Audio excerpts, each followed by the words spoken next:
বাপ বেটা চোর, 4 and 4, 44। এই বক্তব্যটা মানে এই যে লাইনটা আমি বললাম, এটা আপনারা কে কে শুনেছেন? আশা করি যারা হাউজি খেলার ভক্ত ছিলেন বা এখনও হাউজি খেলায় সংযুক্ত হন, তাদের কাছে এই বক্তব্যটা পরিচিত। 4 and 4, বাপ বেটা চোর, 4 and 4, 44। হাউজি খেলার একটা কল এটা। এই 44 কারা জানেন? একটা হচ্ছে সৈয়দ সোহানুর রহমান সিয়াম, ছাত্রলীগের উত্তরের ত্রাণ ও দুর্যোগ সম্পাদক, ছাত্রলীগের মহানগর ঢাকা উত্তরের আর তার পিতা হচ্ছেন সৈয়দ আবেদ আলী। নামগুলো দেখছেন? সৈয়দ আবেদ আলীর কুপুত্রের মানে কুপিতা সৈয়দ আবেদ আলীর কুপুত্র হচ্ছে সায়েম, সোহানুর রহমান সায়েম। সৈয়দ, দুইটাই সৈয়দ। আচ্ছা, বাংলাদেশে সৈয়দরা কোথা থেকে গেল ভাই? আবার কেউ কেউ তো শুধু সৈয়দ না, সাথে আবার আব্বাসীও লাগায় নামের শেষে। তাই বলে আপনারা আবার গাব গাছেকে মনে করেন না। মনে করলে করেন। অনেকে আছে আবার একই সাথে সৈয়দের পিছনে লাগায় আব্বাসী। বাংলাদেশের সৈয়দে ভরপুর। এই সৈয়দগুলো কোথা থেকে আসলো? সৈয়দ পাকিস্তানিরা আবার সৈয়দ দেখলে হাত চুমা দেওয়া শুরু করে। যেমন আমি যদি পাকিস্তানি গেলাম, আমার নাম সৈয়দ ফরিদ, আমাকে সাথে সাথে হাত চুমা খাবে, কারণ তারা মনে করবে আমি নবীর রাসূলের বংশধর। যদি এই দেশের সৈয়দরা তাই, পীরেরা সৈয়দ হয়, দেখবেন সব পীরের নামের আগে সৈয়দ, ওয়াজেনের নামের, কিন্তু জিন্দিগি তো আর সৈয়দ সব জালি সৈয়দ। যেমন জালিয়াত বাম আছে, সেরকম এরা জালি সৈয়দ। কেউ ছিল মানে এক একজনের নামের বংশ ছিলই না, কোনো বংশই ছিল না, সেগুলো ডুপ্লিকেট বংশ পাইছে। এই ডুপ্লিকেট বংশকে আবার এফিডেভিট করে হয়ে গেছে সৈয়দ। এরকম সৈয়দ আর কি, পিঠ থেকে শুরু করে ড্রাইভার। এই সৈয়দের কাহিনী কিন্তু একই।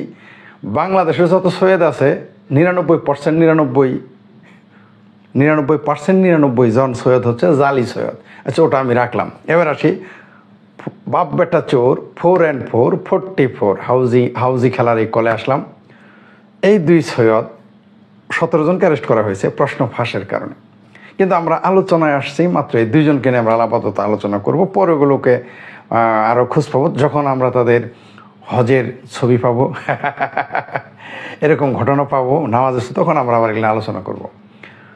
সবচেয়ে বিস্ময়কর ব্যাপার হচ্ছে যে এই গাড়ির ড্রাইভার, এই সন্তান, তার এই সায়েম মসজিদে তার বাবার সম্পর্কে বা বাইরে তার বাবার সম্পর্কে খুব গল্প করতো, রাজনৈতিক গল্প। আমার বাবা এরকম সফল, পরিশ্রম করে আমার বাবা এরকম কোটিপতি হয়েছেন।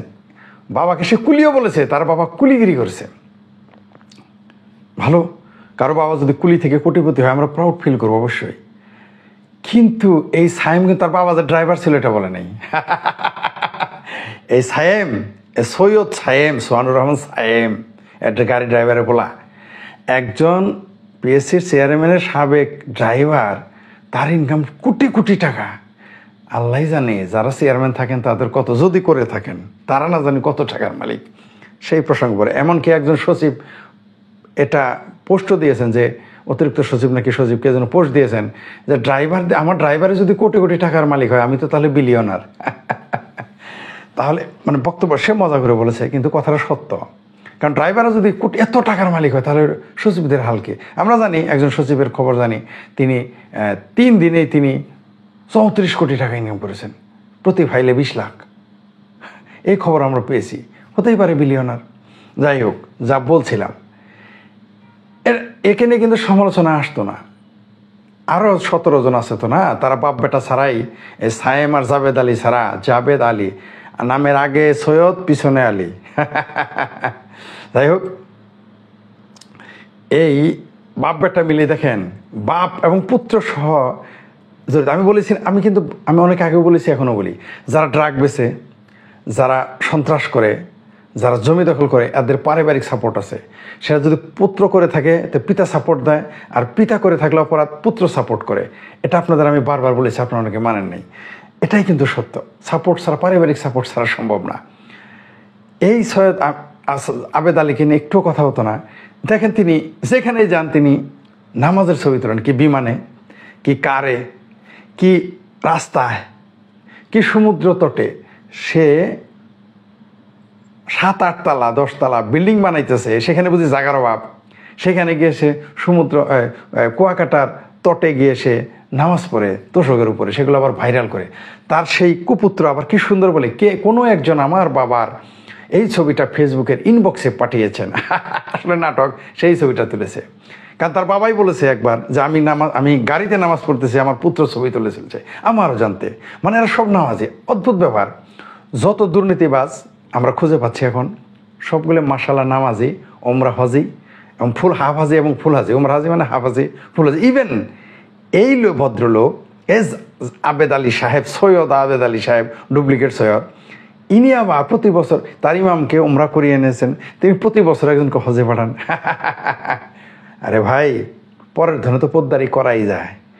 কত বড় বদমাশ এরা! এক যুগ এরা প্রশ্ন ফাঁসে জড়িত ছিল, কত কোটি টাকা ইনকাম করছে, কত মানুষের জীবন ধ্বংস করেছে, কত মানুষের এই যে যারা বলেন সব ফয়সালা, এই ভাগ্য এবং মেধা কিচ্ছু না, এই দেখলেন তো কিভাবে কি করে দিল। পুরা হিস্ট্রি সে বদলে ফেলেছে। কত মানুষের ভাগ্য ঠিক বিপরীত। যার যা হওয়ার কথা জিরো, সে হিরো, যার হিরো হওয়ার কথা সে জিরো বানিয়ে ফেলেছে এরা এই প্রশ্ন ফাঁসের মাধ্যমে। আমরা শুধু প্রশ্ন ফাঁসকারী চক্রান্তকারীদেরই দোষ দিব না, যারা এগুলোকে দোষী করব না। যারা এগুলোতে পাশ করেছেন তারাও কিন্তু এই দোষী। তারাও দোষী, কারণ তারা হলো মূল ক্রিমিনাল। এখন এই জাবেদ আলী আরও কিছু করেছে। কি করেছেন তিনি? সাক্ষাৎকারে তিনি সত্য মিথ্যা জানি না, এডিটিং কিনে জানি না, ফেসবুকে একটা বক্তব্য দিয়ে তিনি বলেছেন, আমি যা প্রশ্ন ফাঁস করে আয় করেছি তা আল্লাহর রাস্তায় ব্যয় করেছি। মানে কি সুন্দর দেখেন, মানে সে কি করলো, ধর্মের সুর দিল। এখন দেখবেন একটা মৌলবী আর বিরোধিতা করবে না, কারণ আপনার আল্লাহর রাস্তায় ব্যয় করছে বলে ফেলেছে। কারণ সে বলেছে সে মসজিদ করেছে। আমি জানি যারা মসজিদে যায়, বেশি বেশি নামাজ পড়ে, এদের 99% হচ্ছে কোনো না কোনো জায়গায় একটা না একটা ঘাপলা আছে। Something is wrong. নিশ্চিত থাকবেন। আমি কিন্তু প্রকৃত ধার্মিকদের বিরোধিতা করতেছি না, প্রকৃত নামাজের বিরোধিতা করতেছি না, প্রকৃত যারা তাদের না। যারা অতি দেখবেন নামাজ দেখায়, এরা হয় নয়া নামাজি, 1 নাম্বার, এটা তো হবে নয়া। অতি নামাজি যারা দেখবেন নয়া তাবলিগ থেকে আসছে অথবা নয়া নামাজ পড়বে, এরা দেখবেন মানুষকে টানাটানি করে নামাজের জন্য। আর যারা অতি নামাজি হয়, এরা হয় জঙ্গি হবে, না হয় মুক্তিযুদ্ধ বিরোধী হবে, না হয় দুর্নীতিবাজ। পাক্কা, একেবারে 99% সত্য এটা। হয় জঙ্গি, সাম্প্রদায়িক, অথবা দুর্নীতিবাজ, অথবা নয়া নামাজি। ঠিক আছে, দুর্নীতিবাজ হবে এরা অতি যখনই দেখবেন। আর যে লোকটা দেখুন কথায় কথায় ধর্মের কথা বলে, একটা ঘাপলা আছে তার মধ্যে। ওই বিষয় আমরা বাদ দিলাম। জাবেদ আলী আরো কি করেছে দেখেন। এই জাবেদ আলীরা, তার পুত্র পোস্ট দিয়েছে, আমার পিতা শ্রেষ্ঠ পিতা, সব পিতারাই শ্রেষ্ঠ। তোমার বাবা যদি আগের মতো কুলি থাকতো, আর যদি শুধুমাত্র ড্রাইভার থাকতো, তাইলে এখন কি বলবো, আর খারাপ ভাষা বললাম না। একজন ড্রাইভার তার সন্তানকে পড়ায় বিদেশে, দামি দামি গাড়ি কিনে দেয়। এই ড্রাইভারদের আজকারা কারা দিছে? সব সরকারের আমলে সে দুর্নীতির সাথে জড়িত ছিল, নিশ্চিত থাকে না, তো কোনো সন্দেহ নাই। আর এই লোকগুলো দেখবেন সমাজের ক্ষমতাবানদের সাথে এদের সম্পর্ক সব সময়, কারণ এরা মনে করে যে টাকা দিয়ে সব হয়। কিন্তু হচ্ছে না এবার আর কাজ। মতিউর রহমানকে পালিয়ে বেড়াতে হচ্ছে। ফেসবুক, ইউটিউব, সামাজিক যোগাযোগ মাধ্যম, ইনস্টাগ্রাম, এখন বুঝতে পারছেন তো এগুলো কত শক্তিশালী, ভয়াবহ রকম শক্তিশালী। জাবেদ আলী গ্রেপ্তার হয়ে গেছে। আমরা দুর্নীতির বিরুদ্ধে কথা বলে যাব, যা বই, আমরা দুর্নীতিবাজদের ছাড়বো না। আমরা সবাই কথা বলা শুরু করেছি বলে সাংবাদিকেরাও বলা শুরু করেছে, আমরাও বলা শুরু করেছি, সাংবাদিকেরাও বলা শুরু করেছে বলেই প্রশাসন সচেতন হয়েছে, তাদের টনক নড়েছে। তারা দেখবেন এবার ধরপাকড় করবে, আর কেউ রেহাই পাবে না। তবে হ্যাঁ, এই দুর্নীতিবাজেরা, ভূমিদস্যুরা, লুটেরারা এখন চেষ্টা করবে কিভাবে ফেসবুককে আইনের আওতায় আনা যায়, কিভাবে ইউটিউবকে আইনের আওতায় আনা যায়, যাতে এগুলো আমরা না বলতে পারি। এতদিন তো শুধু এই সাম্প্রদায়িক ব্যক্তিরা মৌলবাদীরা ব্লাসফেমি বা 57 ধারে ধর্মীয় আইনে ধর্মের বিরোধিতা করছে বলে মামলা করার ভয় দেখাতো, ঠিক এই সুযোগটা নিবে বা করেছে, এই সুযোগটা এখন নিবে এই দুর্নীতিবাজারা। দেখবেন রাষ্ট্রকে ঝাঁকি দেওয়ার চেষ্টা করবে, রাষ্ট্রকে ঝাঁকি দেওয়ার চেষ্টা করবে, সরকারকে ঝাঁকি দেওয়ার চেষ্টা করবে। যদি সরকার কাত হয়ে যায় তাহলে তো আর কিছুই হবে না, বরং আমরা বিপদে পড়ব। কিন্তু সরকার যদি কাত না হয়, প্রশাসন যদি কাত না হয়, তাহলে কিন্তু এই দুর্নীতিবাজারা দৌড়ের উপর থাকবে, আমরা জানি। আমরা ঠিক এইভাবেই আজকে আমরা যেভাবে সচেতন সবাই, আমরা যারা দেখতেছেন এবং দেখবেন এবং যারা দুর্নীতি বিরোধী মানুষ, আমরা মনে করি এভাবে কথা বলা শুরু করেন, এক সময় দেখবেন দুর্নীতিবাজারে সব পালাবে। যখনই কোনো ব্যক্তির, সে যেই হোক, তার আয়ের সাথে ব্যয়ের অসামঞ্জস্য দেখবেন, তখনই আপনারা প্রতিবাদ শুরু করবেন চিকনে অ্যাঙ্গেলে। সরাসরি বলবেন না, কত রকম বুদ্ধি আছে, ফন্দি আছে বলার, কত রকম ফন্দি আটবেন।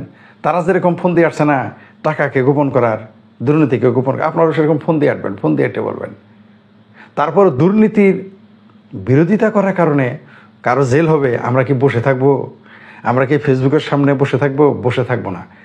যারা দুর্নীতির বিরুদ্ধে কথা বললে যাদেরকে আক্রমণ করা হবে, যাদেরকে আদালতে নেওয়া হবে, আমরা তার পক্ষে মাঠে নামবো, নিশ্চিত থাকেন। ওই যে মসজিদের ইমাম ঘুষের বিরুদ্ধে বলছে, ওর চাকরি গেলে, ওর চাকরি ফিরিয়ে না দিলে ওই মসজিদ কমিটি, এলাকার গণ্যমান্য, এগুলোকে আমরা কি করতে হয় আমরা জানি, কখন তার চাকরি ফিরিয়ে দিবে।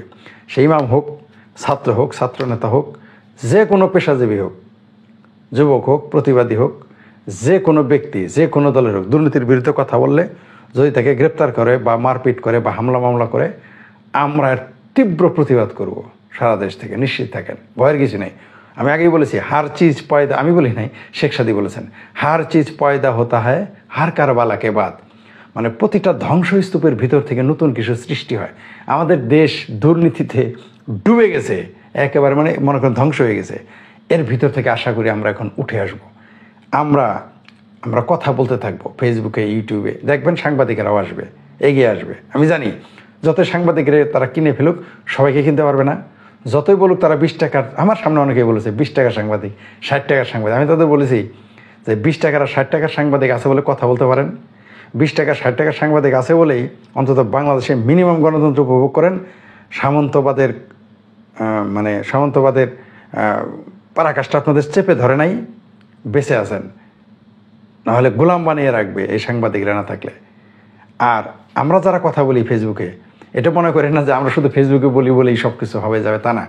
সাংবাদিকরা যখন এটাকে গুরুত্ব দিবে তখন সেটা আরও দ্রুত কাজ করবে, একেবারে মানে অ্যান্টিবায়োটিকের মতো কাজ করবে এবং করতেছে। আপনি দেখেন, শুধু ফেসবুকে আমরা লেখালেখি করেছি, এই দেখেন আমার মনে হয় গত 24 ঘন্টায় এই সৈয়দ আবেদ আলী ও তার পুত্রকে যেভাবে পোস্ট দেওয়া হয়েছে, এই পোস্টের কারণে তারা কিন্তু গ্রেপ্তার হয়েছে এবং প্রশাসন সাহস পেয়েছে। নিশ্চিত থাকেন, এভাবে আমরা চালিয়ে যাব।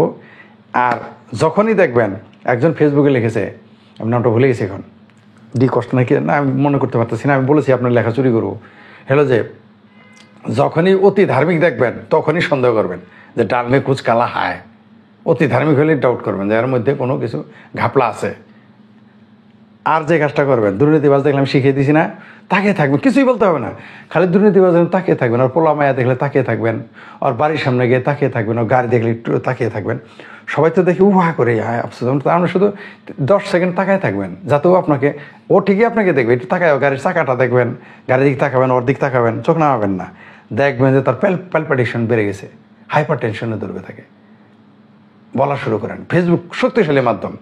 এই সাবেদ আলী নাকি আবেদ আলী সৈয়দ, ডুপ্লিকেট সৈয়দ, এর পুত্র এবং আবেদ আলী গ্রেপ্তারের মাধ্যমে বোঝা গেল, 17 জন গ্রেপ্তারের মাধ্যমে বোঝা গেল যে বারবারই প্রমাণিত হয়েছে ফেসবুক খুব শক্তিশালী মাধ্যম। আপনারা বলতে থাকেন, আমরা দুর্নীতিবাজদের ছাড়তেছি না, কোথাও ছাড়বো না। কি সুন্দর মিলে গেছে দেখেন, বাপ বেটা চোর, 4 and 4 44। অতি ধার্মিক যেখানে, সন্দেহ করবেন সেখানে।